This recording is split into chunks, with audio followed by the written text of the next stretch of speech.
Welcome to the Soul of Innovation podcast. I am Thomas Anglero, and I just finished speaking on the stage during one of these clubhouse groups. And we were talking about International Women's Day. And then I was answering questions about how women interview, how different it is than men. And I was giving my advice that if you're going to go for it, you go for it. That you should have in your head, why not me? Why not me? Why shouldn't I be in that position? Why I deserve to have that promotion. Why not me? Why shouldn't I be on the management team? I deserve to be on the management team. Why not me? And I thought I did an okay job of expressing myself and explaining and giving good content. Another person on the panel was a person who was chief marketing officer for a very big international firm. And it was made it very clear that he was a chief marketing officer for another international firm, and they stole him away. Good for you. And his reply was that in the interview process, it is very important that the candidate's criteria, background, and education is thoroughly investigated. That I'm looking for the energy from the candidate, and that the candidate must be very good for the position. Yeah. I see the world right now where we are with COVID, where we are with the split. The split in what will we go back to what we were and who you were before this mess had kicked in, or do you accept the inevitable that change and, let's be more scientific, entropy, and that is that everything changes and everything will return back from a state of chaos to a state of calm. In other words, change is permanent universal law. Which is going to be the outcome? The answer is change is permanent.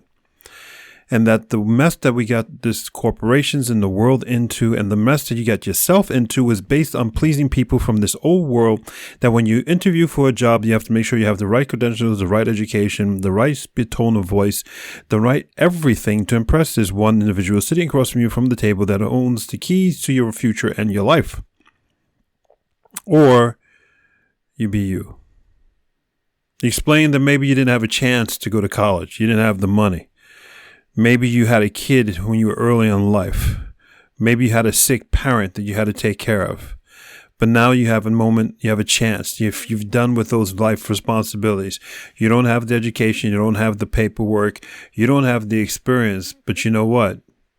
I'm here right now, and this is the right place, and that's the right position. Do you know that IBM, Facebook, Twitter have all stopped recruiting from the Ivy Leagues primarily? They realized, and I'll quote Google, they realized that when they filled their company up with nothing but straight A students, perfect 4.0, 6.0, whatever your grading system is, that perfect grade.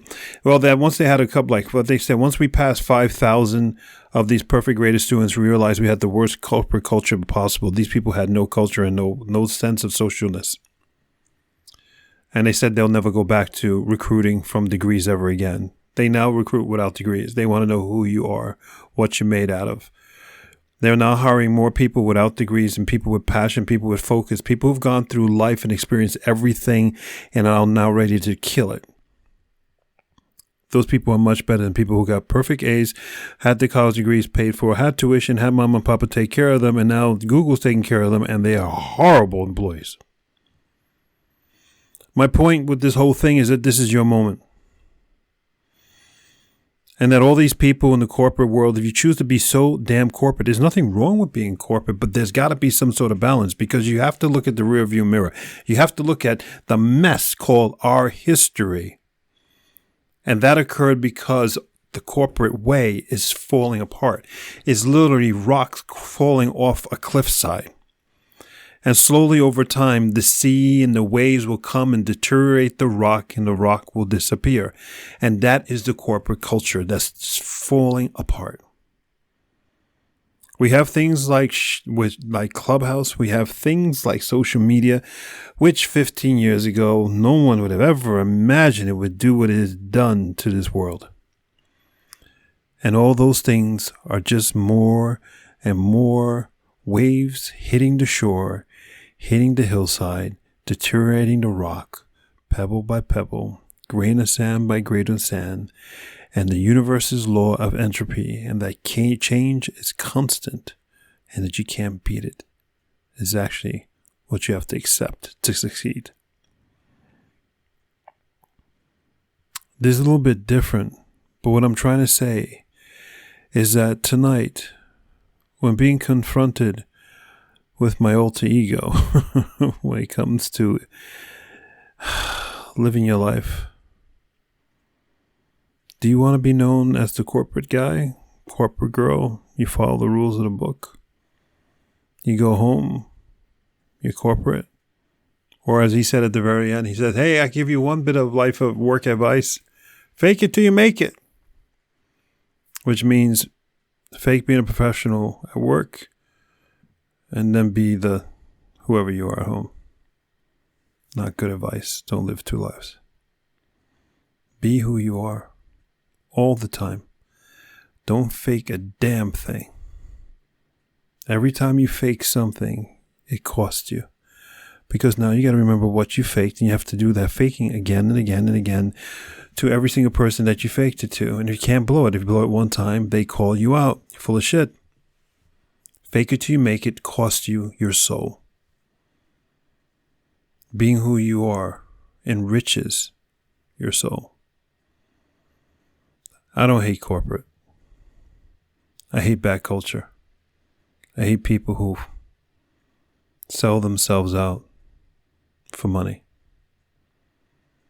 If you were to get sick tomorrow morning, really sick, and you reflect on your last 24 hours,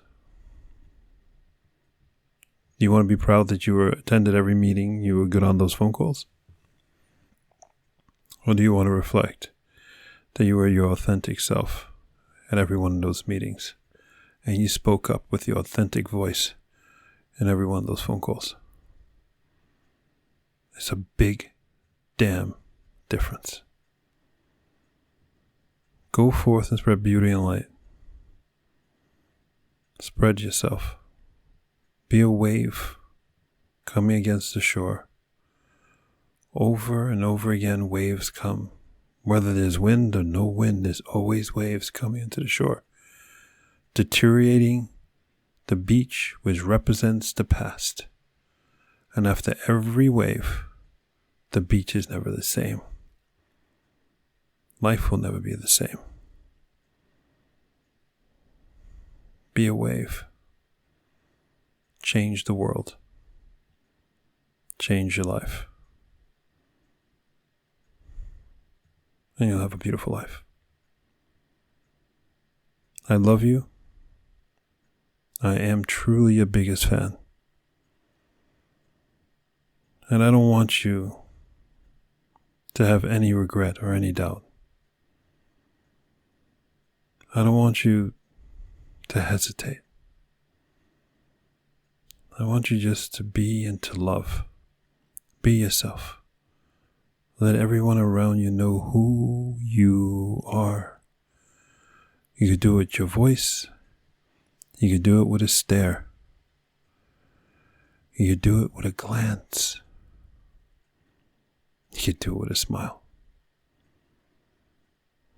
Be you. Please. I love you. Until the next time. Thank you for listening to that episode. If you want to contact me, you can contact me on my website at Anglero.com. And you can also subscribe to the newsletter. Or you can find me anywhere on social media with Facebook, YouTube, Instagram, and Twitter. Thank you so much, and I hope to hear from you very soon.